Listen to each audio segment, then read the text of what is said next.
here. Then if you remember when Fiddler brought Kunta over to the plantation, Fiddler says, "Come here, let me show you something. This here is a Guinea man, an African. They catch him running through the woods in Guinea. Master Reynolds bought him right off the ship. And you keep away from him now, because he a wild African. Oh, yeah, he a bobcat for sure." Now, some of you ain't never seen no African niggas before. Now, some of you ain't never seen no African niggas before. Now, some of you ain't never seen no African niggas before, so you just listen to old Fiddler now. This here Guinea man don't know English talking, so I'll be the one teaching him what it is he got to know. Y'all ain't never seen a real African before. What do you mean they ain't never seen a real African before? And who are these people? If these people were already here on the land, right. If these people were already here, and when they brought the African there, well, who were these people then? Who were the people Fiddler was talking to? Who were those people? And he said, y'all never seen an African. This a real Guinea man right here. Ain't that what he told them? Well, we ain't never seen a real African. Who are these people already on the land here? You see what I'm saying? Yes, sir. It's right in our faces, man. It's right in our faces. And I mean, we choose not to ask these questions. But these are the things we're going to deal with in season 2 of Our Story. Halito Tribe, make sure you stay tuned. Season 2 of the docuseries, Our Story, 1977, Rootz. And make sure you follow us on all social media platforms to keep up to date with the progress of the docuseries. Our Story, 1977, Rootz, Season 2. I was wondering about our yesterdays and digging through the rubble. And to say the least, somebody went to a hell of a lot of trouble to make sure that when we looked things up, we wouldn't fare too well. And we would come up with totally unreliable pictures of ourselves. But I've compiled what few facts I could, such as they are, to see if we could find out a little bit of something. And this is what I got so far. First, white folks discovered Africa. They claimed it fair and square. Cecil Rhodes couldn't have been robbing nobody because, hell, there wasn't nobody there. And white folks brought all the civilization because there wasn't none around. How could the folks be civilized when wasn't nobody writing nothing down? And just to prove all of their suspicions, well, didn't take too long. They found out that there were whole tribes of people in plain sight running around with no clothes on.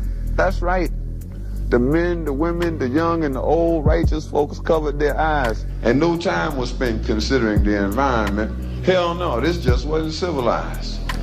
And another piece of information they had, or at least this is what we were taught, is that unlike the civilized people of Europe, these tribal units actually fought. And yes, there was some crude implements, and yes, there was primitive art, and yes, they were masters of hunting and fishing, and courtesy came from the heart. And yes, there was love and medicine, religion, intertribal communication by drum, but no paper, no pencils, and no other utensils, and hell, these folks never even heard of a gun. And this is why the colonies came, to stabilize the land, because the dark continent had copper and gold, and the discoverers had themselves a plan. They would discover all the places with promise. You didn't need no titles and deeds. Then they would appoint people to make everything legal, to sanction the trickery and greed. And back in the jungle, when the natives got restless, they would call it guerrilla attack. And they would never describe that the folks finally got wise and decided that they would fight back. And still, we are victims of word games. Semantics is always a bitch. Places once referred to as underdeveloped are now called mineral rich. And the game goes on eternally. Unity kept just beyond reach. Egypt and Libya used to be in Africa. They've now been moved to the Middle East. There are examples galore, I assure you. But if interpreting were left up to me, I'd be sure every time folks knew this version wasn't mine, which is why it is called His Story. I really don't want us to miss this part, but a big part is we got Shaft, Dolomite, the Mac, Superfly, we swinging Cadillac doors, got minks, pinky rings. Then we talk about some Yes Massa. I'm from Africa. How, like, that's a hell of a transition. Yeah, give us that rundown again, cuz like give us the timeline real So quick. basically, going into the 70s, it was kind of like the revolutionary era. You know, a revolution will not be televised. You got Marvin Gaye talking about war is not the answer. You got us, you know, we talking about war. We talk about revolution, right? Obviously, we put it on the front like we not asking anymore, right? So, Huey, so what's your telephone number? Well, I confirm with you my address. That's all I'm required by California law to do. He ain't broken no law. Then what are you doing with that gun? Well, what are you doing with yours? Let me see that rifle, son. No, it's my private property. According to California law, we got a constitutional right to bear arms. What? That's true.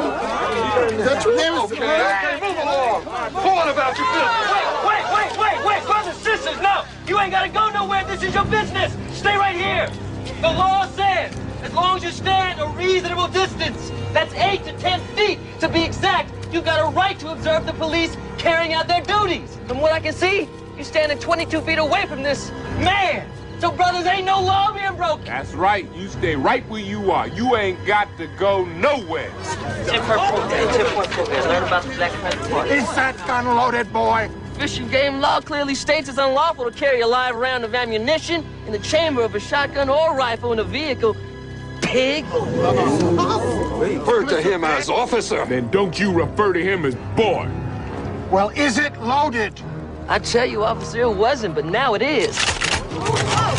We taking, we stepping, we rioting, you know, like the young people say today, you know, we was stepping, right? So how do you go from that to, you know what, I'm pretty now. Now I got a perm and my hair done and I got our black women for sale. That's my friend Cadillac with a mink down to the floor on in the 70s. And he was shooting a real gun at the time. We just out playing. You see, I just stood up out the car. Some people talking about. This was the car wash where all the pimps used to go to in the 70s and get their car cleaned. And you see we got some real flamboyant cars here. You got a pink and purple Rolls Royce. You got and the Rolls Royce was a 1961. And the steering wheel was on the right side, Jack.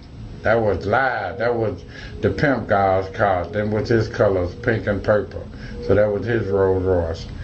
And the 1950 DeSoto, orange and white, that's Cadillacs. That belonged to Notorious T. Cadillac. Then was his colors, orange and white.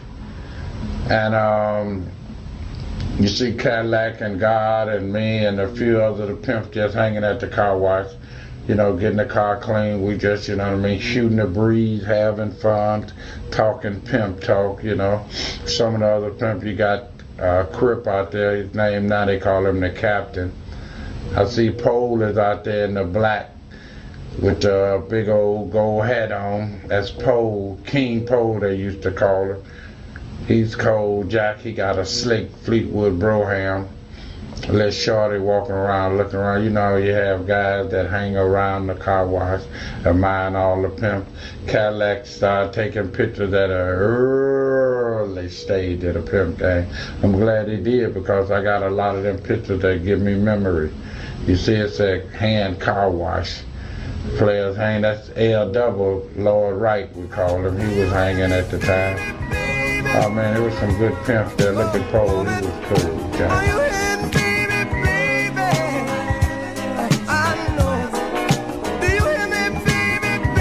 See what I'm saying? We went from that to, you know, exploiting our women that we were supposed to be protecting and making ourselves look bad till we just went directly to we from Africa. Now, how do you go from being a pretty motherfucker and, you know, looking good, passing out money, you know, feeling like you're on top of the world to turning into an African in the same, I mean, within years span?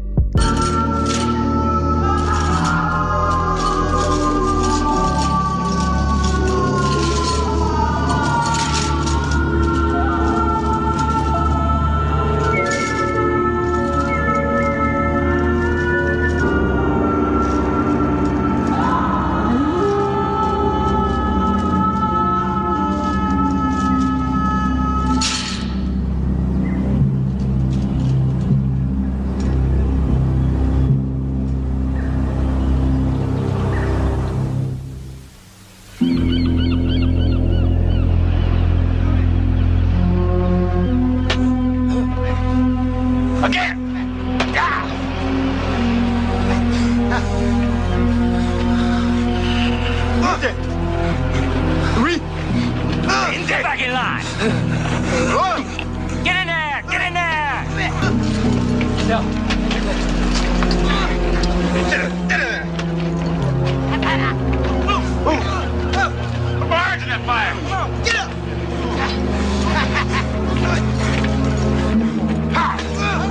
Like that, to me, that's kind of crazy how we can make a transition like that and people could just go along with it. I mean, everybody in the hood wanted to be like the neighborhood pimp or, you know, dope dealer. Like, listen to Curtis Mayfield music, right? You know, they wanted to be that. So how do you go from wanting to be that, which isn't a great thing, to claiming you a slave? I mean, maybe if y'all can expound on those movies and, you know, that transition, because I'm mind boggled behind it.